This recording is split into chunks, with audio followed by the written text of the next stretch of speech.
ಮಾಜಿ ಜಿಲ್ಲಾ ಪಂಚಾಯತ್ ಸದಸ್ಯ ಪಿಎನ್ ಕೃಷ್ಣಮೂರ್ತಿ ಕಾಂಗ್ರೆಸ್ ತೊರೆದು ಜೆಡಿಎಸ್ ಪಕ್ಷಕ್ಕೆ ಸೇರ್ಪಡೆ. ಕೊರಟಗೆರೆ ರಾಜಕೀಯದಲ್ಲಿ ಮಹತ್ವದ ಬೆಳವಣಿಗೆ. ಮಾಜಿ ಜಿಲ್ಲಾ ಪಂಚಾಯಿತಿ ಸದಸ್ಯ ಹಾಗೂ ಸಮಾಜ ಸೇವಕ ಪಿಎನ್ ಕೃಷ್ಣಮೂರ್ತಿಯವರು ಇತ್ತೀಚೆಗೆ ಬೆಂಗಳೂರಿನಲ್ಲಿ ಕೇಂದ್ರ ಸಚಿವ ಎಚ್.ಡಿ. ಕುಮಾರಸ್ವಾಮಿಯವರ ನೇತೃತ್ವದಲ್ಲಿ ನಡೆದ ಕಾರ್ಯಕ್ರಮದಲ್ಲಿ ಜೆಡಿಎಸ್ ಪಕ್ಷಕ್ಕೆ ಸೇರ್ಪಡೆಯಾಗಿದ್ದಾರೆ. ಸೇರ್ಪಡೆ ಕಾರ್ಯಕ್ರಮದಲ್ಲಿ ಮಾತನಾಡಿದ ಜೆಡಿಎಸ್ ಪಕ್ಷದ ಮುಖಂಡ ನರಸಿಂಹರಾಜು ಮಾತನಾಡಿ, ಮೀಸಲಾತಿ ಬದಲಾವಣೆಯಾದರೆ ಮುಂದಿನ ದಿನಗಳಲ್ಲಿ ಪಿಎನ್ಕೆ ಅವರನ್ನ ಶಾಸಕರನ್ನಾಗಿ ಮಾಡೋಣ ಎಂದರು. ಮತ್ತೊಬ್ಬ ಪಕ್ಷದ ಮುಖಂಡ ಚಿಕ್ಕರಂಗಯ್ಯ ಮಾತನಾಡಿ, ಅವರು ತಾಲೂಕಿನಲ್ಲಿ ಜೆಡಿಎಸ್ ಸದೃಢವಾಗಿದೆ, ಹಿಂದೆ ಚುನಾವಣೆ ನಡೆದರೆ 100ಕ್ಕೆ 100 ಗೆಲ್ಲುವ ಭರವಸೆ ಇದೆ ಎಂದರು. ಮುಖಂಡ ಮಾವತ್ತೂರು ಮಂಜುನಾಥ್ ಮಾತನಾಡಿ, ತಾಲೂಕಿನ 230 ಬೂತ್ಗಳಲ್ಲೂ ನಮ್ಮ ಪಕ್ಷದ ಕಾರ್ಯಕರ್ತರು ಶ್ರಮದಿಂದ ಈ ಬಾರಿ ಗ್ರಾಮ ಪಂಚಾಯತ್ನಿಂದ ಶಾಸಕರ ಚುನಾವಣೆಗೂ ಒಗ್ಗಟ್ಟಾಗಿ ಕೆಲಸ ಮಾಡಿ ಪಕ್ಷ ಅಧಿಕಾರಕ್ಕೆ ತರುವುದರಲ್ಲಿ ಯಾವುದೇ ಸಂಶಯವಿಲ್ಲ ಎಂದು ಹೇಳಿದರು. ನೂತನವಾಗಿ ಸೇರ್ಪಡೆಯಾದ ಪಿಎನ್ ಕೃಷ್ಣಮೂರ್ತಿಯವರು ಮಾತನಾಡಿ, 2028ರಲ್ಲಿ ಕುಮಾರಸ್ವಾಮಿಯವರು ಮುಖ್ಯಮಂತ್ರಿಯಾಗುವುದು ನಿಶ್ಚಿತ. ಅಷ್ಟರೊಳಗೆ ಕೊರಟಗೆರೆ ಕ್ಷೇತ್ರವನ್ನ ಬಲಪಡಿಸುತ್ತೇವೆ. ಈಗಾಗಲೇ 7ರಿಂದ 8 ಸಾವಿರ ಸರ್ಕಾರಿ ಶಾಲೆ ಮಕ್ಕಳಿಗೆ ಯೂನಿಫಾರ್ಮ್ ಮತ್ತು ಟ್ರ್ಯಾಕ್ ಸೂಟ್ ನೀಡುವ ಚಾಲನೆ ನೀಡಿದ್ದೇನೆ. ಕಳೆದ 20 ವರ್ಷ ಕಾಂಗ್ರೆಸ್ನಲ್ಲಿ ಇದ್ದರೂ ಪಕ್ಷದಿಂದ ಸೂಕ್ತ ಮನ್ನಣೆ ಸಿಗದ ಹಿನ್ನೆಲೆಯಲ್ಲಿ ಕಾಂಗ್ರೆಸ್ ತೊರೆದಿದ್ದಾರೆ ಎಂದು ತಿಳಿಸಿದರು. ವರದಿ ಸತೀಶ್ ಎಸ್, ಕೊರಟಗೆರೆ. ಎಲ್ಲರಿಗೂ ನಮಸ್ಕಾರ. ಪತ್ರಿಕಾ ಮಾಧ್ಯಮದ ಸ್ನೇಹಿತರೆ, ವೇದಿಕೆ ಮೇಲೆ ಇರ್ತಕ್ಕಂಥ ನಮ್ಮ ಪಕ್ಷದ ಅಧ್ಯಕ್ಷರು ಕಾಮರಾಜನವರು, ಮತ್ತು ಮಾಜಿ ಅಧ್ಯಕ್ಷರಾದಂಥ ಶಿವರಾಜನವರು, ಲಕ್ಷ್ಮೇಶ್ವರ ಸಾಹೇಬರು, ಮಂಜುನಾಥ್ ಅವರು, ಮತ್ತು ನಮ್ಮ ಚಿಕ್ಕರಂಗಪ್ಪವರು, ನಾರಾಯಣವರು, ರಾಜ್ಯದ ಜನತೆ ಇನ್ನೊಂದು ಬಾರಿ ಕುಮಾರಣ್ಣನ ನಾವು ಮುಖ್ಯಮಂತ್ರಿ ನೋಡಬೇಕು ಅಂತೇಳಿ ಡಿಸೈಡ್ ಮಾಡಿದ್ರು.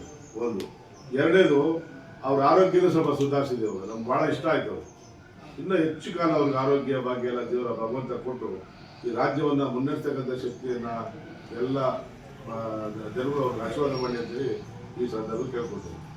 ನನ್ನ ಕೆಲಸ ಇಷ್ಟೇ ಸರ್. ಏನು ಇವತ್ತು ಇನ್ನೂ 2 ವರ್ಷ ಇದೆ. ಆ 2 ವರ್ಷದಲ್ಲಿ ನಾನು ಯಾವ ರೀತಿ ಸಂಘಟನೆ ಮಾಡಬೇಕು, ಕೆಲವರೆಲ್ಲ ಮನಸ್ತಾಪಗಳಿದೆ ಅಂತ ಎಲ್ಲರೂ ಕರ್ಕೊಂಡ್ಬರ್ತೀನಿ. ಭಾಳ ಜನ ನಿಮಗೆಲ್ಲ ಗೊತ್ತಿದೆ. ಕೃಷ್ಣಮೂರ್ತಿ ಸುಮಾರು 30 ವರ್ಷದಿಂದ ಯಾವ ರೀತಿ ಬಾಂಧವ್ಯದಲ್ಲಿದ್ದೆ, ನಾನು ಯಾವ ರೀತಿ ಇದ್ದೆ ಅಂತ ನೀವೆಲ್ಲ ಗೊತ್ತಿದೆ. ಅದರಿಂದ ನಾನು ಹೇಳೋದೇನು ಅಂತಂದರೆ, ಈ 35 ವರ್ಷದ ರಾಜಕೀಯ ಅನುಭವವನ್ನು ಇಲ್ಲಿ ನಾನು ಉಪಯೋಗಿಸೋದು, ಎಲ್ಲರೂ ಜೊತೆಗೆ ತಗೊಳ್ಳುವಂಥ ಕೆಲಸವನ್ನು ಮಾಡೋದು.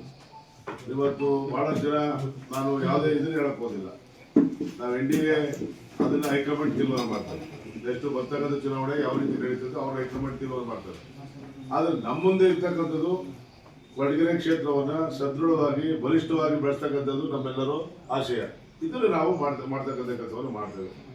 ಇದನ್ನು ಮಾಡಾದ್ಮೇಲೆ ಮುಂದೆ ಬರ್ತಕ್ಕಂಥ ದಿನಗಳಲ್ಲಿ ಎಲ್ಲರೂ ಜೊತೆಗೂಡಿ ಎಲ್ಲರ ಜೊತೆ ತಗೊಂಡು ನಾವು ಹೋಗ್ತಕ್ಕಂಥ ಕೆಲಸವನ್ನು ಮಾಡ್ತೀವಿ.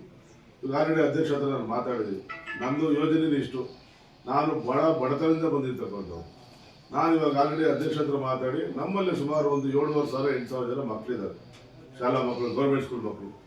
ಅವ್ರಿಗೆಲ್ರಿಗೂ ನೀವೆಲ್ಲ ಲಾಸ್ಟ್ ಇಯರ್ ನನ್ನ ಮಾತುಗಳಲ್ಲಿ ಪ್ರಾರಂಭ ಮಾಡಿದಾಗ ಹೇಳಿದೆ, ನಾವೆಲ್ಲ ಸ್ಟಾರ್ಟ್ ಮಾಡೋಣ ಅಂತೇಳಿ. ಎಲ್ಲ ಗೌರ್ಮೆಂಟ್ ಸ್ಕೂಲ್ ಮಕ್ಕಳಿಗೆ ಒಂದು ಜೊತೆ ಯೂನಿಫಾರ್ಮು, ಒಂದು ಜೊತೆ ಟ್ರ್ಯಾಕ್ ಶೂಟ್ ಕೊಡ್ತಕ್ಕಂಥ ಕೆಲಸವನ್ನು ಮುಂದೆ ಈ 15 ತರಗತಿ ಕೊಡಬೇಕು ಅಂತಿದ್ದು ಮುಂದಿನ ತಿಂಗಳಲ್ಲಿ ಸ್ಟಾರ್ಟ್ ಮಾಡೋಣ, ಫಸ್ಟಿಂದ ಸ್ಟಾರ್ಟ್ ಮಾಡೋಣ ಅಂತೇಳಿ ನಾನು ಎಲ್ಲರಿಗೂ ಈ ಪತ್ರಿಕಾಗೋಷ್ಠಿ ಮುಖಾಂತರ ತಮ್ಮನ್ನೆಲ್ಲರೂ ಆಹ್ವಾನ ಮಾಡ್ತೇನೆ. ಈ ತಿಂಗಳು 35 ತಾರೀಕು ನಿಮಗೆಲ್ಲ ಇನ್ವಿಟೇಷನ್ ಕೊಡ್ತೇನೆ. ಇವೆಲ್ಲ ನನ್ನ ಸ್ನೇಹಿತರು, ಪತ್ರಿಕಾ ಮಾಧ್ಯಮದ ಸ್ನೇಹಿತರು. ನಾವೆಲ್ಲ ಇವೆಲ್ಲ ಮಾತಾಡಬಾರ್ದು. ಲೇಔಟ್ ಕೃಷ್ಣಪ್ಪ ಅವರು ಅಪ್ಪ ಮಗ ಇಬ್ಬರು MLAಗಳು 5 ಬಾರಿ ಗೆದ್ದಿದ್ದಾರೆ. 5 ಬಾರಿ ಗೆದ್ದರೆ ಅಲ್ಲಿ ಮಂತ್ರಿ ಸ್ಥಾನ ಸಿಗ್ಲಿಲ್ಲ. ಇನ್ನೆಷ್ಟು ವರ್ಷ ಬೇಕು ಅವ್ರಿಗೆ? ಆ ಸ್ಥಾನ ಹುಡುಕಕ್ಕೆ ಇನ್ನೆಷ್ಟು ವರ್ಷ ಬೇಕು ಹೇಳಿ? ಅಂದರೆ ಅವರ ಸಹನೆ, ಅವರ ತಾಳ್ಮೆನೇ ಅವ್ರಿಗೆ ಮುಳ್ಳಾಯ್ತು ಅಂತ ಅವ್ರೇನು ಪಾಪ ಕೇಳಲ್ಲ ಅವರು. ಅದರಿಂದ ಕಾಂಗ್ರೆಸ್ ಪಕ್ಷದಲ್ಲಿ ಉಸುಕಡಿದ ವಾತಾವರಣ ನೀವೇ ನೋಡ್ತಾ ಇದ್ರಲ್ಲ. ಇಲ್ಲಿ 3 ಬಾರಿ ನಮ್ಮ ಸಾಹೇಬರು ಪರಮೇಶ್ವರ ಅವರು ಗೆದ್ದವ್ರೆ, 3 ಬಾರಿ ಗೆದ್ದವ್ರೆ. ಏನು ಕೆಲಸ ಆಗ್ತದೆ, ಏನಾಗ್ತದೆ? ಇವತ್ತು ರಾಮರಾಜ್ಯ ಮಾಡ್ಬೋದಾಯ್ತು ಒಂದು ತಾಲೂಕನ್ನ. ಅವ್ರ ಕೈ ಮನ್ಸು ಮಾಡಿದ್ರು, ಅವ್ರ ಕೈಲೇ ಪೆನ್ನು ಅವ್ರ ಹತ್ರ ಏನು ಬೇಕಾದ್ರೂ ಮಾಡ್ಬೋದಾಯ್ತು. ನಾನು ಅವ್ರು ಮಾಡಿಲ್ಲ ಅಂತ ಹೇಳ್ತಾ ಇಲ್ಲ, ಆದರೆ ಇನ್ನೂ ಡೆವಲಪ್ ಆಗಬೇಕು. 3 ಬಾರಿ ಶಾಸಕರಾಗಿ, 3 ಬಾರಿ ಹೋಮ್ ಮಿನಿಸ್ಟರ್ ಆಗಿ, 2 ಬಾರಿ ಡೆಪ್ಯೂಟಿ CM ಆಗಿ, ನನಗೆಲ್ಲ ಒಂದು ಕಡೆ ಅವರು ಸಾಧನೆ ಅಷ್ಟು ಆಗಲಿಲ್ಲ ಅನ್ನೋದು ನನ್ನ ದೃಷ್ಟಿ. ಜೆ ಡಿ ಎಸ್ ಪಕ್ಷ ಖಾತೆ ತೆಗಿಲ್ಲ ಅನ್ನೋದು ಮಾತುಗಳನ್ನ ನಾವು ಒಪ್ಪೋದಿಲ್ಲ. ಶಕ್ತಿ ಮೀರಿ ನಮ್ಮೆಲ್ಲ ಮುಖಂಡರು ಕೆಲಸ ಮಾಡ್ತಾ ಇದ್ದಾರೆ, ಶಕ್ತಿ ಮೀರಿ ಕೆಲಸ ಮಾಡ್ತಾ ಇದ್ದಾರೆ. ಅದರಲ್ಲಿ ಒಳ ಸುಳಿವು ಏನಿದೆ ಯಾರಿಗೂ ಗೊತ್ತಾಗಲ್ಲ ಲಾಸ್ಟ್ ಮೂಮೆಂಟಲ್ಲಿ. ಇನ್ನು ಮುಂದೆ ಬರ್ತಕ್ಕಂಥ ದಿನಗಳಲ್ಲಿ ನಾನು ಮನೆಗೆ ಹೋಗಿ ಅಧ್ಯಕ್ಷರನ್ನು ಕರ್ಕೊಂಡು ನಮ್ಮ ಪಡೆ ಇದೆ ಎಲ್ಲರೂ ಕರ್ಕೊಂಡು ಹೋಗಿ ಪಕ್ಷವನ್ನು ಸದೃಢವಾಗಿ ಬೆಳೆಸ್ತಕ್ಕಂಥ ಕೆಲಸವನ್ನು ನಾವು ಮಾಡ್ತೇವೆ. ಹಿಂದೆ ಏನಾಗಿದೆ ಎಲ್ಲ ಬಿಟ್ಬಿಡೋಣ.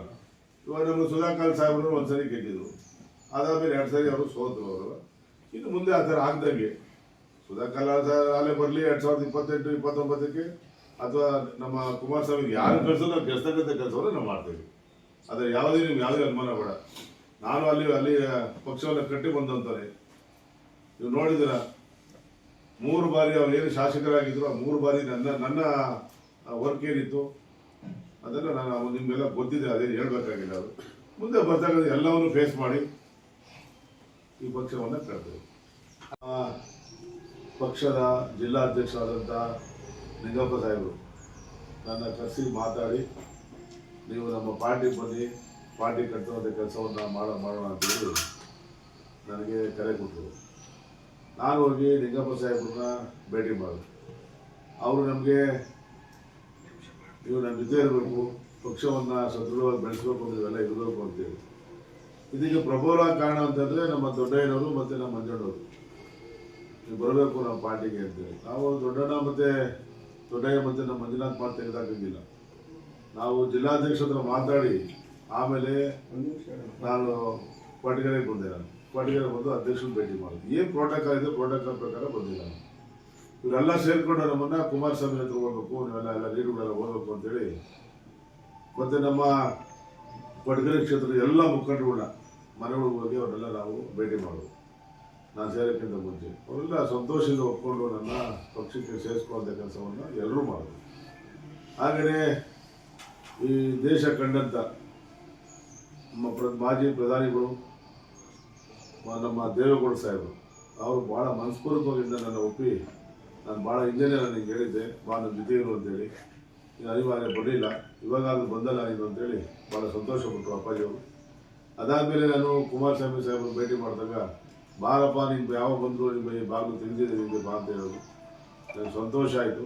ನನಗೆ ಒಂಥರ ನಿಖಿಲ್ ಕುಮಾರಸ್ವಾಮಿ ಅವರು ನಾನು ಏನು ಪಾದಯಾತ್ರೆ ಮಾಡ್ತಾಯಿದ್ರು ಎಲ್ಲ ಮುಖಂಡರು ಹೋಗಿದ್ದಾರೆ.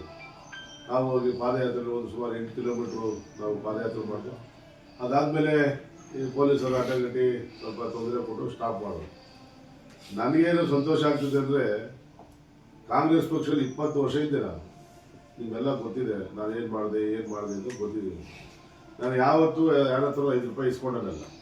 ಯಾರಿರ್ಬೋದು, ಸಿದ್ದರಾಮಯ್ಯ ಆದಿಯಾಗಿ ನನಗೆ ಯಾವುದೋ ಒಂದು ಪೇಪರ್ ಸೈನ್ ಆಗ್ತಾರೆ ಯಾರು ಹೇಳೋಕ್ಕಾಗಲ್ಲ. ಟ್ರಾನ್ಸ್ಫರ್ ಮಾಡಿರ್ಬೋದು, ಮತ್ತೊಂದಿರ್ಬೋದು, ಸಹಾಯ ಇರ್ಬೋದು. ನನ್ನ ಕೈಲಾದಷ್ಟು ಸಹಾಯನ ನಾನು 25 ವರ್ಷದಿಂದ ಇದು ನಾನು ಕೊಡಗೆರೆ ಕ್ಷೇತ್ರದಲ್ಲಿ ನನ್ನ ಸಂಬಂಧ 23 ವರ್ಷದಿಂದ ಅವತ್ತಿಂದ ಏನಿದ್ದೀನೋ ಇವತ್ತು ಅದೇ ಥರನೇ ಕ್ಷೇತ್ರ ಜನತೆ ಜೊತೆ ನಾನು ಭಾಳ ಬಾಂಧವ್ಯದಿಂದ ಇದ್ದೇನೆ. ಅದರಿಂದ ನನಗೆ ಒಂದು ಸಂತೋಷ ಆಯಿತು. ಕುಮಾರಸ್ವಾಮಿ ಅವರು ಭಾಳ ವಿಶ್ವಾಸ ಇತ್ತು ನನಗೆ, ನಿಮ್ಮ ಪಾಪ ಜೊತೆ ಅಂತ. ಆಮೇಲೆ ಕೆಲವರೆಲ್ಲ ನಮಗೆ ಮುಖಂಡರು ಭಾಳ ಸರಿ ಹೇಳಿದ್ರು ತಾಲೂಕಿನಲ್ಲಿ, ಸರ್ ರಿಸರ್ವ್ ಕಾನ್ಸ್ಟಿಟ್ಯೂನ್ಸಿ ಇದೆ, ನೀವು ಇನ್ನೂ 2 ವರ್ಷ ಟೈಮ್ ಇದೆಲ್ಲ ಏನಕ್ಕೆ ಅಂತೀನಿ. ಒಂದು ಪಕ್ಷದಲ್ಲಿ ಇದ್ದರೆ ನಾನು 20 ವರ್ಷ ಏನು ಮಾಡಿಲ್ಲ ಕಾಂಗ್ರೆಸ್ ಅವರು. 2 ವರ್ಷ ನನಗೆ ಅವಕಾಶ ಇದೆ. ಮುಖಂಡರುಗಳೆಲ್ಲ ಭೇಟಿ ಮಾಡಿದ್ದೀನಿ, ಅವ್ರ ಮನೆಗಳಿಗೆ ಹೋಗಿದ್ದೀನಿ, ಇಲ್ಲಿನ ಕಷ್ಟ ಸುಖಗಳೆಲ್ಲ ತಿಳ್ಕೊತೀನಿ. ಆ 2 ವರ್ಷದೊಳಗಡೆ ಏನು ಅಭಿವೃದ್ಧಿ ಮಾಡಬೇಕು, ಯಾವ ಥರ ಸಂಘಟನೆ ಮಾಡಬೇಕು, ಮುಂದಿನ ಯೋಜನೆ ಅಧ್ಯಕ್ಷರು ಮತ್ತು ನಮ್ಮ ಶಿವರಾಜ್ ಅವರು ಹೇಳಿದಂಗೆ ಕುಮಾರಸ್ವಾಮಿ ಅವರು ಈ ರಾಜ್ಯದಲ್ಲಿ ಮತ್ತೆ ಮುಖ್ಯಮಂತ್ರಿ ಆಗ್ತಾರೆ. ಅದು ನನ್ನ ಕೈಯಿಂದಲಾಗಲಿ ನಮ್ಮ 3 ಮುಖಂಡರ ಕೈ ಯಾರ ಕೈಯಿಂದಲೂ ತಪ್ಸೋಕ್ಕಾಗಲಿಲ್ಲ. ಅವ್ರು ಅದೇ ಆಗ್ತಾರೆ. 20 ವರ್ಷ ನಾನು ಅವ್ರ ಜೊತೆಲಿದ್ದೆ. ನಾವು ಮೂಲತಃ ಚೆನ್ನಿಗೊಬ್ಬರ ಜೊತೆ ಗುರುತಿಸ್ಕೊಂಡಿರ್ತಾರೆ. ಅವ್ರ ಮನೆಗೆ ಹೋದ್ರೆ ಅಟ್ಲೀಸ್ಟ್ ಒಂದು 1000 ಜನಕ್ಕೆ ಊಟ ಹಾಕೋರು, 100 ಜನಕ್ಕೂ ಡೈಲಿ ಊಟ ಹಾಕೋರು ಚೆನ್ನಿಗೊಬ್ಬರು ಅಂತ ಒಬ್ಬ ಮಹಾನ್ ವ್ಯಕ್ತಿ ಜೊತೆ ನಾನು ಇದ್ದೆ. ನಾನು ಅವಾಗ ನಾನು ರಾಜಕೀಯವಾಗಿ ಗುರುತಿಸ್ಕೊಂಡಿಲ್ಲ. ನನ್ನ ಒಬ್ಬನ ಅವ್ರ ಮನೆ ಮಗನ ಥರ ನನ್ನ ಇಟ್ಕೊಂಡಿದ್ರು ಚೆನ್ನಿಗೊಬ್ಬರು. ಅವ್ರನ್ನ ಯಾವತ್ತೂ ಮರಿಬಾರ್ದು. ಅದಾದ್ಮೇಲೆ ಇಲ್ಲಿ ಯಾರು ಒಂದು ಗ್ಲಾಸ್ ನೀರು ಕೊಡೋರಿಲ್ಲ. ಮೀಡಿಯಾದಲ್ಲಿ ನೋಡ್ತಾರೆ, ಆ ಮೀಡಿಯಾದಲ್ಲಿ ನೋಡ್ಬಿಟ್ಟು ಅಲ್ಲೇ ನೋಡ್ತಾರೆ ಯಾರು ಒಳಗಡೆ ಬಿಡ್ಬೇಕಾ ಬೇಡ ಅಂತ. ನಾನು ಒಬ್ಬನೇ ಅಲ್ಲ, ಎಲ್ಲರೂ ಅದೇ ಥರ. ನೀವು ಹೋದ್ರು ಅಷ್ಟೇ, ನಾನು ಹೋದ್ರು ಅಷ್ಟೇ. ಅದರಿಂದ ನಾನು 20 ವರ್ಷಗಳ ಕಾಲ 2 ಬಾರಿ ನನಗೆ ಅವಕಾಶ ಕೊಟ್ಟರು ಬೆಂಗಳೂರಲ್ಲಿ. RR ನಗರ 2008, 18ರಲ್ಲಿ ದಾಸಲ್ಲಿ ಚೇಂಜ್ ಮಾಡಿಕೊಟ್ರು. ಎಲ್ಲೋ ಒಂದು ಕಡೆ ಕೇವಲ 9 ದಿವಸ ಮತ್ತು 13 ದಿವಸ ನನಗೆ ಅವಕಾಶ ಕೊಟ್ಟರು. 5.5 ಲಕ್ಷ ಜನನ 9 ದಿವಸ ಓಡಾಡೋಕ್ಕಾಗುತ್ತದ. ಅದರಿಂದ ನಾನು ಪರಾಭವಗೊಂಡೆ. ಏನು ಪರಾಭವಗೊಂಡೆ ಅಂತಂದರೆ, ಯಾರು ನನಗೆ B.Com ಕೊಟ್ಟರು ಅವರೇ ಸೋಸೋದು, ಬೇರೆ ಯಾರು ಸೋಸಿಲ್ಲ ನನಗೆ, ಅವರೇ ಸೋಸೋದು. ಇಂಥ ಪಾರ್ಟಿ ಎಷ್ಟು ದಿನ ಇರ್ಬೇಕು ನಾನು. ಅದರಿಂದ ಭಾಳ ಮನನೊಂದು ನಾನು ರಾಜಕೀಯನೇ ಬೇಡ ಅಂತ ಬಿಟ್ಬಿಟ್ಟಿದ್ದೆ. ನಮ್ಮ ಜಿಲ್ಲಾಧ್ಯಕ್ಷರು ನಿಂಗಪ್ಪ ಸಾಹೇಬರು ನನ್ನ ಕರೆದು ಮಾತಾಡಿ, ನಾನು ಕಾಮರಾಜ್ ತಾಲೂಕು ಅಧ್ಯಕ್ಷರಿಗೆ ಹೇಳ್ತೇನೆ, ನೀವೆಲ್ಲ ಮಾತಾಡಿ ಅಂತೇಳಿ ನಾನು ಮಾತಾಡ್ಬಿಟ್ಟು ನಾನು ಸುಮ್ಮನೆ ಓಡಾಡ್ತಾ ಇದ್ದೆ. ನಮ್ಮ ರಾಜಣ್ಣವರು ನನಗೆ ಬಿಡಲಿಲ್ಲ, ಇಲ್ಲ ನಮ್ಮ ಪಾರ್ಟಿಗೆ ಸೇರ್ಕೊಳ್ಳೋಣ, ಒಂದು ಪಕ್ಷಕ್ಕೆ ಹೋಗಿದ್ದೆ, ಒಂದು ನೆಲೆ ಸಿಗ್ತಿದೆ ಅಂತೇಳಿ ಮಾಡಿದೆ. ಇವತ್ತೆಲ್ಲ ರಿಸೀವ್ ಮಾಡ್ಕೊಂಡಿದ್ದಾರೆ ನನ್ನ. ಭಾಳ ಖುಷಿಯಾಗಿ ಎಲ್ಲರೂ ಖುಷಿ ಇದ್ದಿದ್ದು, ಯಾರು ವೈಮನಸ್ಸಿಲ್ಲ, ಯಾರಿಗೂ ನನ್ನ ಬಗ್ಗೆ ವೈಯಕ್ತಿಕವಾಗಿ ಯಾರೂ ದ್ವೇಷ ಇಲ್ಲ. ನಮಗೆ ಇದಕ್ಕೆಲ್ಲ ಕಾರಣ ನಮ್ಮ ಮಂಜಣ್ಣ ಇರ್ಬೋದು, ನಮ್ಮ ರಾಜಣ್ಣ, ನಮ್ಮ ದೊಡ್ಡಯ್ಯನವರು, ಇದೇನು ಎಲ್ಲರೂ ನನ್ನ ರಿಸೀವ್ ಮಾಡಿ ತಗೊಂತಾರೆ. ಅದರಲ್ಲಿ ಸ್ವಲ್ಪ ಇನ್ನೂ ದಿವಸ ನನ್ನ ಅರ್ಥ ಮಾಡ್ಕೊತಾರೆ ಅಂತ ಅಂದ್ಕೊಂಡು ಅವರೆಲ್ಲ ಆಲ್ರೆಡಿ ಅರ್ಥ ಮಾಡ್ಕೊಂಡೆ ನನ್ನ ಪಾರ್ಟಿ ಕರ್ಕೊಂಡೋಗಿರೋರು, ನನ್ನ ಖುಷಿ ಪಟ್ಟು ಕರ್ಕೊಂಡೋಗಿದ್ದಾರೆ. ಕಾಂಗ್ರೆಸ್ ಪಕ್ಷದಲ್ಲಿ ಉಸಿರು ಕಡೆದ ವಾತಾವರಣ ಇತ್ತು, ನಾನು ಆಚೆ ಬಂದಿದ್ದೀನಿ. ಇವತ್ತು ನಾನು ಸ್ವಲ್ಪ ಫ್ರೀ ಬರ್ಡು, ಯಾಕಂದರೆ ಕುಮಾರಣ್ಣ ಹೇಳ್ಬಿಟ್ಟಿದ್ದಾರೆ, ನಿನಗೆ ನಾನು ಕರೆಕ್ಟಾಗಿ ಜಾಗ ಕರ್ಕೊಂಡು ಹೋಗ್ತಕ್ಕಂಥ ಕೆಲಸ ನಂದು ಅಂತ ಕುಮಾರಣ್ಣ ಹೇಳಿದ್ದಾರೆ. ಮತ್ತು ನಿಖಿಲ್ ಕುಮಾರ್ ಸಾಹೇಬರ ನೇತೃತ್ವದಲ್ಲಿ ಯುವ ಮುಖಂಡರು ಮುಂದಿನ ದೂರದೃಷ್ಟಿ ಇಟ್ಕೊಂಡಿರ್ತಕ್ಕಂಥವ್ರು, ಅವ್ರ ಜೊತೆ ನಾವು ಬೆಳೀತಕ್ಕಂಥ ಕೆಲಸ ಮಾಡ್ತೇವೆ. ನಿಮ್ಮೆಲ್ಲ ಇವ್ರು ಹೇಳ್ಬಿಡು, ನಮ್ಮ JDS ಪಕ್ಷ ಏನಂತಂದರೆ ಎಲ್ಲ ಮ್ಯಾನುಫ್ಯಾಕ್ಚರ್ ಮಾಡೋದಿದೆ, ಇಲ್ಲಿ ರೆಡಿ ಮಾಡೋದು ಎಲ್ಲರೂ ರೆಡಿ ಮಾಡೋದು. ಇವನು ಮಾಜಿ ಮುಖ್ಯಮಂತ್ರಿಯಿಂದ ಹಿಡ್ಕೊಂಡು ಎಲ್ಲರೂ ಇಲ್ಲಿ ಮ್ಯಾನುಫ್ಯಾಕ್ಚರ್ ಆಗಿರೋರೆ. ದೇಶಪಾಂಡೆ ಇರ್ಬೋದು, ಜಾರಕಿಹೊಳಿ ಫ್ಯಾಮಿಲಿ ಇರ್ಬೋದು, ಮತ್ತು ಭಾಳ ಜನ ನಾನು ಹೆಸರು ಹೇಳ್ಕೊಂಡು ಹೋದರೆ ಬೈರೇಗೌಡರು ಫ್ಯಾಮಿಲಿ ಇರ್ಬೋದು, ಎಲ್ಲ ಇಲ್ಲಿಂದ ಮ್ಯಾನುಫ್ಯಾಕ್ಚರ್ ಆಗಿರ್ತದೆ. ಮತ್ತು ನಮ್ಮ ಜಮೀರ್ ಅಹಮದ್ ಮತ್ತು ಬಾಲ್ಕೃಷ್ಣವ್ರು ಅಲ್ಲಿ ಎಲ್ಲರೂ ಇಲ್ಲಿಂದ ತಯಾರಾಗಿರ್ತಕ್ಕಂಥವ್ರೆ. ಅಲ್ಲಿ ಕಾಂಗ್ರೆಸ್ಸಲ್ಲಿ ಯಾರು ತಯಾರಾಗಿರ್ತಕ್ಕಂಥವ್ರು ಯಾರಿಲ್ಲ. ಆಮೇಲೆ ಎಲ್ಲ ಕಷ್ಟಗಳನ್ನೆಲ್ಲ ನೋಡಿರ್ತಕ್ಕಂಥವ್ರು ಕುಮಾರಣ್ಣ ಇಂಥವ್ರಿಗೆ ಅವಕಾಶ ಕೊಟ್ಟು ಜೊತೆಲಿ ಕೊಟ್ಟರು. ಇವತ್ತೆಲ್ಲ ಹೋಗಿ ಅವರೇ ವೈಯಕ್ತಿಕವಾಗಿ ನಿರ್ಧಾರ ತಗೊಂಡು ವೋಟರ್ಸ್ನ ಕೇಳಿಲ್ಲ, ಅಲ್ಲಿ ಜನಗಳನ್ನ ಕೇಳಿಲ್ಲ, ಹೋಗಿ ಬೇರೆ ಪಕ್ಷಕ್ಕೆ ಕಾಂಗ್ರೆಸ್ ಸೇರ್ಪಡೆ ಆಗಿದ್ದಾರೆ. ಇವತ್ತು ನೋಡ್ತಾ ಇದ್ದೀರಾ, ಒಬ್ಬ ಮಂತ್ರಿ ಮಾಡೋಕ್ಕೋಸ್ಕರ ಮನೆ ಬಾಗಿಲಿಗೆ ಹೋಗ್ತಾ ಇದ್ದಾರೆ. ಎಷ್ಟು ಅನ್ಯಾಯ ಆಗ್ತಕ್ಕಂಥದ್ದು ನಾನು ಕೇಳಿದ್ರು, ಸೈದ್ರು ಭಾಳ ಚೆನ್ನಾಗಿ ಕೇಳಿದ್ರು. ಅದೇನಾಯ್ತು ಸರ್ ಕಾಂಗ್ರೆಸ್ಸಲ್ಲಿ ಅಂತ ಹೇಳಿ. 30ನೇ ತಾರೀಕು ನನ್ನ ಮನೆ ಗ್ರೂಪ್ ಭಾಷೆ ಇದೆ ಬೆಂಗಳೂರಲ್ಲಿ, ನಿಮ್ಮೆಲ್ಲರಿಗೂ ಇನ್ವೈಟ್ ಮಾಡ್ತೀನಿ, ತಾವೆಲ್ಲ ಬರಬೇಕು, ನನಗೆ ಆಶೀರ್ವಾದ ಮಾಡಬೇಕು. ಮತ್ತು ಬರ್ತಕ್ಕಂಥ ದಿನಗಳಲ್ಲಿ ಅಧ್ಯಕ್ಷರು ಏನು ಹೇಳ್ತಾರೆ, ನಮ್ಮ ಸೀನಿಯರ್ ಮುಖಂಡರು ನರಸಿಂಹರಾಜ್ ಅವರು ಏನು ಹೇಳ್ತಾರೆ, ದೊಡ್ಡಯ್ಯ, ನಮ್ಮ ಲಕ್ಷ್ಮೀ ಸಾರು, ನಮ್ಮ ಮಂಜುನಾಥ್, ಎಲ್ಲ ಮುಖಂಡರು ಏನು ಹೇಳ್ತಾರೆ, ಅವ್ರು ದಾರಿలో ಹೋಗ್ತಕ್ಕಂಥ ಕೆಲಸ. ಆಮೇಲೆ ರಿಸರ್ವ್ ಕ್ಯಾನ್ಸಲ್ ಆಗಲಿಲ್ಲ, ನೆಕ್ಸ್ಟ್ ರಿಸರ್ವ್ ಕ್ಯಾನ್ಸಲ್ ಆಗಲಿಲ್ಲ, ಅವರೇ ಮುಂದುವರಿತಾರೆ. ಅದು ಹೈಕಮಾಂಡ್ ತೀರ್ಮಾನ. ಅದು ಅವ್ರು ಯಾರು ಕೊಟ್ಟರು ನಾವು ಅವರಿಂದ ಹೋರಾಟ ಮಾಡಿ ನಮ್ಮ ತನು ಮನ ಧನ ಸಹಾಯ ಮಾಡಿ ಅವ್ರಿಗೆ ಕೆಲಸ ಮಾಡ್ತಕ್ಕಂಥ ಕೆಲಸವನ್ನು ಮಾಡ್ತೇವೆ. ಇದರಲ್ಲಿ ಯಾವುದೇ ಹಿನ್ನಡೆ ಇಲ್ಲ. ಅಯ್ಯೋ ನಾನು ಬಂದ್ಬಿಟ್ಟೆ, ನನಗೆ ರಿಸರ್ವ್ ಕ್ಯಾನ್ಸಲ್ ಆಗಲಿಲ್ಲ, ಮತ್ತೆ ನನಗೆ ಅವಕಾಶ ಸಿಗಲಿಲ್ಲ ಅನ್ನೋದು ನನ್ನ ಭಾವನೆ ಇಲ್ಲ. ಪ್ರಾಮಾಣಿಕವಾಗಿ ನಾನೇನು ಹಿಂದೆ ಯಾವ ಥರ ಇದ್ದೆ ಅದೇ ಥರ ಪ್ರಾಮಾಣಿಕವಾಗಿ ಕೊರಟಗೆರೆ ಕ್ಷೇತ್ರದಲ್ಲಿ JDS ಪಕ್ಷವನ್ನು ಬಲಪಡಿಸಿ ಕುಮಾರಣ್ಣವರಿಗೆ ಶಕ್ತಿ ಕೊಡ್ತಕ್ಕಂಥ ಕೆಲಸವನ್ನು ನಾವೆಲ್ಲ ಒಟ್ಟಿಗೆ ಸೇರಿ ಮಾಡ್ತೀವಿ ಅಂತ ಮಾತುಗಳು ಹೇಳಿ ಈ ಸಂದರ್ಭದಲ್ಲಿ ಹೇಳ್ತೇವೆ. ಈಗಿನ ನಮ್ಮ ಕುಮಾರಸ್ವಾಮಿ ಇದ್ದಾರೆ, ಕೇಂದ್ರದ ಮಂತ್ರಿಗಳು, ಅವರು ಡಿಸೈಡ್ ಮಾಡ್ತಾರೆ. ನಾವು ತಾಲೂಕು ಲೆವೆಲಲ್ಲಿ ಮುಂದಿನ ಅಭ್ಯರ್ಥಿ ಯಾರು ಇಲ್ಲ ನನಗೆ ಕೊಡಿ ಇನ್ನೊಬ್ಬರಿಗೆ ಕೊಡಿ ಅನ್ನೋದಲ್ಲ, ನನ್ನ ಪಾರ್ಟಿ ಕರ್ಕೊಂಡ್ಬಂದಿದ್ದಾರೆ. ನಾವು ಈ ಒಂದು ಕ್ಷೇತ್ರದಲ್ಲಿ ಒಂದು ಪಕ್ಷವನ್ನು ಕಟ್ಟುವಂಥ ಕೆಲಸವನ್ನು ಮಾಡ್ತೇವೆ. ಸುಧಾಕರ್ ಬರಲಿ ನಾವೆಲ್ಲ ಒಪ್ಕೊಳ್ಳೇಬೇಕು, ಇನ್ನೊಬ್ರು ಬರಲಿ ನಾವು ಒಪ್ಕೊಳ್ಳೇಬೇಕು. ನಿಮ್ಗೆ ಗೊತ್ತಿದೆ ಅದೆಲ್ಲ. ಇವಾಗ ಸದ್ಯಕ್ಕೆ ಅವರು ಅಧ್ಯಕ್ಷ ಹೇಳ್ತಾ ಇರೋದು, ನನಗೆ ಆಸಕ್ತಿ ಇಲ್ಲ, ಬರೋದಿಲ್ಲ ಅಂತ ಮಾತು ಕೂಡ ನಮ್ಮ ಮುಂದೆ ಬೇಡ, ಅದು ನಮಗೆ ಬೇಡ. ಅದು ಕುಮಾರಸ್ವಾಮಿ ಅವರು ತೀರ್ಮಾನ ಹೇಳಿ ಸರ್, ಬೇಡ. ನಾವು ಕುಮಾರಸ್ವಾಮಿ ಅವ್ರ ಹತ್ರ ಚರ್ಚೆ ಮಾಡಿ ಆಗಿ ಅವರು ಸದೃಢವಾದ ಒಬ್ಬ ಅಭ್ಯರ್ಥಿನ ನಾನು ಕೊಡ್ತೀನಿ ಅಂತ ಒಪ್ಕೊಂಡಿದ್ದ.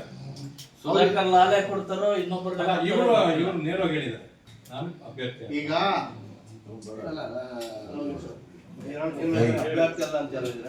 ನಮ್ಮ ಕ್ಯಾಂಡಿಡೇಟ್ ಹೇಳಿದೆ 2028ಕ್ಕೆ ನಾನು ಅಭ್ಯರ್ಥಿ ಬರಲ್ಲ ಅಂತ ನಾನು ಚುನಾವಣೆ ಇಲ್ಲ ಅಂತ ಬೇರೆ ಯಾರನ್ನ ಕರ್ಕೊಂಡು ಮಾಡ್ಕೊಡಿ, ಅದು ನೇರವಾಗಿ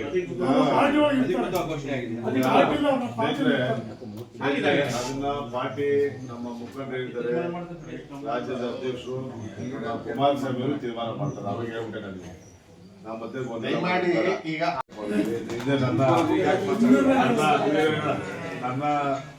ನನ್ನ ರಾಜಕೀಯದ ಅನುಭವ ತಾವೆಲ್ಲ ನೋಡಿದ್ದೀರ. ಎಲ್ಲ ಕಡೆ ಇರ್ತದೆ ಅಂತದೆಲ್ಲ. ಇವಾಗ ಅಧ್ಯಕ್ಷರು ನಮ್ಮ ಚಿಕ್ಕರಂಗಪ್ಪನ ಹಳೆ ಹಳಬರವರು, ಚಿಕ್ಕರಂಗನ ಸೀನಿಯರು ಅಲ್ವಾ. ಅದರಿಂದ ಸಣ್ಣ ಪುಟ್ಟ ವ್ಯತ್ಯಾಸ ನಮ್ಮ ನರಸಿಂಹರಾಜ್ ಸಾಹೇಬ್ ಅದನ್ನ ನಾವು ತಿಳ್ಕೊತೀವಿ. ಇವಾಗ ಅಷ್ಟು ದೊಡ್ಡ ವಿಷಯಕ್ಕೆ ನಾವು ಡೀಪಾಗಿ ಹೋಗೋದು ಬೇಡ. ಪಕ್ಷ ಕಟ್ಟಂತ ಕೆಲಸಗಳನ್ನ ಮಾಡೋದು ಅಷ್ಟೇ. ಹಿಂದೆ ಬಿಟ್ಬಿಟ್ಟು ಈಗ ಮುಂದೆ ಬಂದಿರೋದು ಗ್ರಾಮ ಪಂಚಾಯತ್ ಜಿಲ್ಲಾ ಪಂಚಾಯತಿಗೆ ತಳ ಮಾಡಿದ್ರೆ ಪಕ್ಷಕ್ಕೆ ಸಂಘಟನೆ ಮಾಡುವಂತ ಕೆಲಸ ಮಾಡ್ತೀವಿ ನಾವು. ಇವಾಗ ನಾಳೆ ಬೆಳಿಗ್ಗೆ ನಾವು ನಿಂತ್ಕೊಂಡ್ರೆ ಜೆಡಿಎಸ್ ಪಕ್ಷ ಗೆಲ್ತಿದೆ ಅಂತ ನಾವು ಹೇಳೋದಿಲ್ಲ. ಕಟ್ಟಬೇಕು. 2 ವರ್ಷ ಇದೆ, ಚುನಾವಣೆ ಬರೋಕ್ಕೆ 2 ವರ್ಷ ಇದೆ. ಅವ್ರು 18 ಮಾಡ್ತಾರೋ 29 ಮಾಡ್ತಾರೋ 28 ಮಾಡ್ತಾರೋ ನಮ್ಗೆ ಮಾಹಿತಿ ಇಲ್ಲ. ಅದೆಲ್ಲ ಅವ್ರು ಕೇಂದ್ರದವರು ಮತ್ತೆ ರಾಜ್ಯದ ತೀರ್ಮಾನ ಮಾಡ್ತಕ್ಕಂಥದ್ದು. ನಮ್ಮ ಉದ್ದೇಶ ಇಷ್ಟೇ, ಇಲ್ಲಿ ಸದೃಢವಾಗಿ ಪಕ್ಷ ಕಟ್ಟುವಂತ ಕೆಲಸವನ್ನು ಮಾಡ್ತೀವಿ. ಮಾಡೋದಲ್ಲ. ಇವತ್ತು ಪ್ರವಾಸ ಮಂದಿರ ಕರೆದಿದ್ದೀವಿ.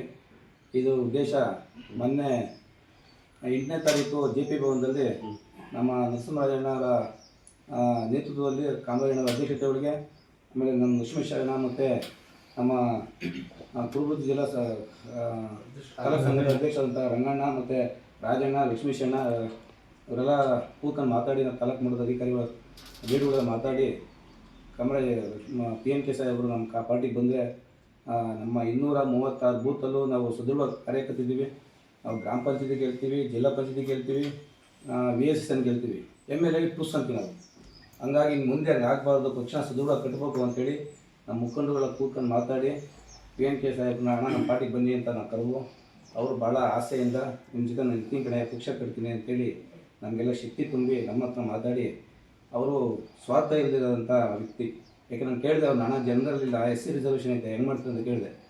ಕುಮಾರಣ್ಣ ಯಾವುದೇ ಪಾರ್ಟಿನ ರಿಸರ್ವೇಷನ್ ಕೊಟ್ಟರು ನಾವು ದುಡಿತೀನಿ, ಜನರಲ್ ಏನಾದ್ರು ಬಂದರೆ ನಾನು ಇರ್ತೀನಿ ನಿಮ್ಮ ಜೊತೆಗೆ ಅಂತೇಳಿ ನಮ್ಗೆ ಆಶ್ವಾಸನೆ ಕೊಟ್ಟು ನಮಗೆ ಶಕ್ತಿ ತುಂಬಲಿಕ್ಕೆ ಪಾರ್ಟಿಗೆ ಬಂದಿರತಕ್ಕಂಥದ್ದು ನಮ್ಮ ಪಕ್ಷದ ಪರವಾಗಿ ಹಾಗೂ ತಾಲೂಕಿನ ಜನತೆಯ ಪರವಾಗಿ ನಾನು ಆಳದ ಸುಸ್ವಾಗತನ ಅಭಿನಂದನೆ ಬಯಸಿ, ಮತ್ತು ನಿಮಗೆಲ್ಲ ಗೊತ್ತು ಪತ್ರಿಕೋದ್ಯಮಗೆ ನಮ್ಮ ನಾಯಕರುಗಳು ಯಾರೂ ವೀಕ್ ಆಗಿಲ್ಲ. 236 ಬೂತಲ್ಲೂ ನಾವು ಸುದೃಢವಾಗಿದ್ದೀವಿ. ಪಕ್ಷ ಕಟ್ಟಂತಾಗೆ ಅವರು ಕಾಂಗ್ರೆಸ್ ವಿರೋಧ ಪಾರ್ಟಿಯವರು ಕೇಸ್ ಹಾಕಲಿ ನಮ್ಮ ಮೇಲೆ, ನಮ್ಮ ಬೆದರಿಸ್ತಿ ಯಾವುದಕ್ಕೂ ಎದುರ್ಕಂದಂಗೆ ನಮ್ಮಲ್ಲಿ ಎಲ್ಲರೂ ಸುದೃಢವಾಗಿದ್ದೀವಿ. ಮುಂದಿನ ದಿನಗಳಲ್ಲಿ ಸುದೃಢ ಪಕ್ಷ ಅಧಿಕಾರ ಕೊಡಲಿಕ್ಕೆ ಏನೆಲ್ಲ ಶ್ರಮವಹಿಸಬೇಕು, ಕಾಮರಾಜಣ್ಣವರ ಅಧ್ಯಕ್ಷತೆಗಳಿಗೆ ಮತ್ತು ನರಸಿಂಹರಾಜಣ್ಣವರ ನೇತೃತ್ವಕ್ಕೆ ನಮ್ಮ ಲಕ್ಷ್ಮೀಶಣ್ಣ, ದೊಡ್ಡಣ್ಣ, ರಂಗಣ್ಣ, PNK ಬ್ಯಾಂಕ್ ಅಧ್ಯಕ್ಷ ಅಂತ ನಮ್ಮ ಚಿಕ್ಕರಂಗಣ್ಣವರೆಲ್ಲರ ನೇತೃತ್ವದಲ್ಲಿ ಜಾತ್ಯತೀತವಾಗಿ ನಮ್ಮ ಪಾರ್ಟಿ ಒಳಗೆ ನೋಡಿ, ನೀವು ನಮ್ಮ ಪಕ್ಷದ ಎಲ್ಲ ಜಾತಿ ಜನಾಂಗದವರು ನಾವು ಇದ್ದೀವಿ. ನಮ್ದು ಯಾವುದು ಒಂದೇ ಜಾತಿಗೆ ಸೀಮಿತವಾದಂಥ ಪಕ್ಷ ನಮ್ಮದು. ಕೊಟ್ಟಿಗೆರೆಗೆ ಸುದೃಢವಾಗಿದ್ದೀವಿ. ಹಂಗಾಗಿ ಮುಂದಿನ ದಿನಗಳಲ್ಲಿ ಜಯ ಪಟ್ಟಕ್ಕೆ ಆರಿಸ್ತೀವಿ. ಯಾವ ಕಾರ್ಯಕರ್ತರು ಹೆದರಬೇಕಾಗಿಲ್ಲ, ಯಾವ ಮತ್ತೊಂದು ಸ್ಟೇಷನ್ನು ಮತ್ತು ಕಂದಾಯ ಇಲಾಖೆ ಯಾವುದಕ್ಕೂ ಹೆದರಬೇಕಾಗಿಲ್ಲ. ನೀವು ಕರೆದಂಥ ಜಾಗಕ್ಕೆ ಕೃಷ್ಣಮೂರ್ತಿ ಅಣ್ಣವರು ಮತ್ತು ನಮ್ಮ ನೇತೃತ್ವದಲ್ಲಿ ಎಲ್ಲ ನಾವು ಬಂದು ನಿಂತ್ಕೊಂಡು ಕೆಲಸ ಮಾಡ್ತೀವಿ. ಹಂಗಾಗಿ ಕಾರ್ಯಕರ್ತ ಹೆದರದಂಗೆ ಕೆಲಸ ಮಾಡೋಣ ಮುಂದೆ ಅಂತ ಹೇಳ್ತಾ ನಾನು ಮಾತಾಡಲಿಕ್ಕೆ ಅವಕಾಶ ಕೊಟ್ಟಿದ್ದಾರೆ ಎಲ್ಲ ನಮ್ಮ ಮುಖಂಡ. ಕೊಡಗೇರಿ ತಾಲೂಕಿನಲ್ಲಿ ಒಂದು ಸಭೆಯನ್ನು ಕರಿಬೇಕು ಅಂತೇಳಿ ನಾವು ಎಲ್ಲರೂ ಮಾತಾಡ್ತಿದ್ದು. ಆ ಸಭೆಯ ಉದ್ದೇಶ ಏನಂದರೆ, ಕೊಡಗೇರಿ ತಾಲೂಕಿನಲ್ಲಿ ಜಾತ್ಯತೀತ ಜನತಾದಳ ಸದೃಢವಾಗಿದೆ, ಇನ್ನೂ ಸದೃಢವಾಗಬೇಕು ಅನ್ನೋ ದೃಷ್ಟಿ ಇಟ್ಕೊಂಡು ಒಬ್ಬ ಉತ್ತಮವಾಗಿರ್ತಕ್ಕಂಥ ಮುಖಂಡರು ಇವತ್ತು ಕೊಡಗೇರಿ ತಾಲೂಕಿನಿಗೆ ಅವಶ್ಯಕತೆ ಇತ್ತು. ಹಾಗಾಗಿ ಅವ್ರನ್ನ ಇವತ್ತು ಬರಮಾಡ್ಕೊಂಡು ಇವತ್ತು ಹಾಗೆ ಮೊನ್ನೆ JP ಭವನಕ್ಕೆ ನಮ್ಮ ನರಸಿಂಹರಾಜು ಮೊನ್ನೆ ಕುಮಾರಸ್ವಾಮಿಯವರ ಎದುರಿಗೆ ಅವರು ಪಾರ್ಟಿಗೆ ಜಾಯಿನ್ ಆಗಿದ್ದಾರೆ. ಹಾಗೆ ಇವತ್ತು ಕೂಡ ಕೊಡಗೇರಿ ತಾಲೂಕಿನ ಒಂದು ಅಧಿಕೃತವಾಗಿ ಹೇಳಿಕೆ ಕೊಡಬೇಕು, ಅವರನ್ನ ಅಧಿಕೃತವಾಗಿ ಎಲ್ಲರೂ ಸೇರಿಸ್ಕೊಂಡಿದ್ದೀವಿ ಅಂತೇಳಿ ನಿಮ್ಮೆಲ್ಲ ಗಮನಕ್ಕೆ ತರಬೇಕು ಅನ್ನೋ ದೃಷ್ಟಿ ಇಟ್ಕೊಂಡು ನಮ್ಮ ಅಧ್ಯಕ್ಷರು ಇವತ್ತು ಈ ಕಾರ್ಯಕ್ರಮವನ್ನು ಏರ್ಪಡಿಸಿದ್ದಾರೆ.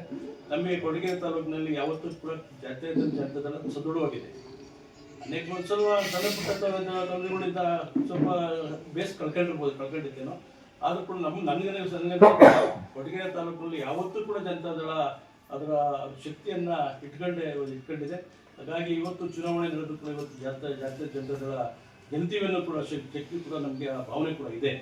ಹಾಗಾಗಿ ನಾವೆಲ್ಲರೂ ಕೂಡ ಕೈ ಜೋಡಿಸಿ ಮುಂದಿನ ದಿನಗಳಲ್ಲಿ ನಾವು ಕೃಷ್ಣಮೂರ್ತಿಯನ್ನ ಮುಂದೆ ಇಟ್ಕೊಂಡು ನಾವು ಕಾಮರಾಜಪ್ಪನವರು ಎಲ್ಲರೂ ಕೂಡ ಸೇರ್ಕೊಂಡು ನಮ್ಮ ಪಕ್ಷವನ್ನು ಸಂಘಟಿಸ್ತೀವಿ ಅಂತ ಸಂಘಟನೆ ದೃಷ್ಟಿಯಿಂದ ನಾವೆಲ್ಲರೂ ವೈಯಕ್ತಿಕವಾಗಿ ಏನೇ ನಮ್ಮ ಸಮಸ್ಯೆಗಳಿಂದ ಬಿಟ್ಟು ಪಕ್ಷದ ದೃಷ್ಟಿಯಿಂದ ನಾವು ಅವ್ರನ್ನ ಸದೃಢತೆಗೊಳಿಸೋಕ್ಕೋಸ್ಕರ ನಾವೆಲ್ಲ ಮಾಡ್ಕೊಂಡು ಹೋಗೋಣ.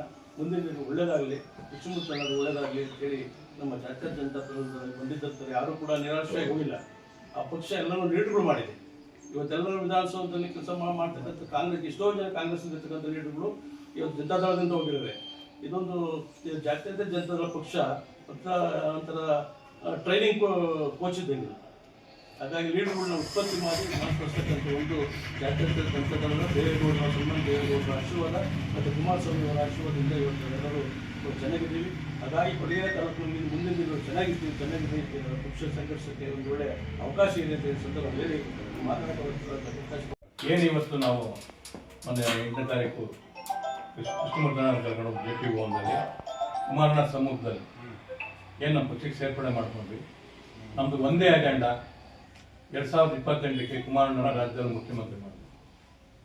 ಆ ಒಂದು ಕಾನ್ಸೆಪ್ಟ್ ಇಟ್ಕೊಂಡು ನಾವಿಲ್ಲಿ ಕೊಡಗೆರೆಯಿಂದ ಇಲ್ಲಿಂದ ಪಕ್ಷ ಬಲವಾಗಿ ಪಕ್ಷ ಕಟ್ಕೊಂಡು ಸಂಘಟನೆ ಮಾಡ್ಕೊಂಡು ಹೋದರೆ ನಾವು ಅದು ಮಾಡೋದ್ರಲ್ಲಿ ಏನು ಅಂತ ಕಷ್ಟ ಆಗೋದಿಲ್ಲ ಅಂತ ನಾವು ಅದು ಇವತ್ತು ಬೇಕಾದಷ್ಟು ಜನ ಒಂದು ರೂಲಿಂಗ್ ಗೌರ್ಮೆಂಟಲ್ಲಿ MLAಗಳು ನೇರ ನಮ್ಮ ರಾಜ್ಯಾಧ್ಯಕ್ಷರು ಸಂಪರ್ಕಕ್ಕೆ ಬರ್ತಾ ಇದ್ದಾರೆ.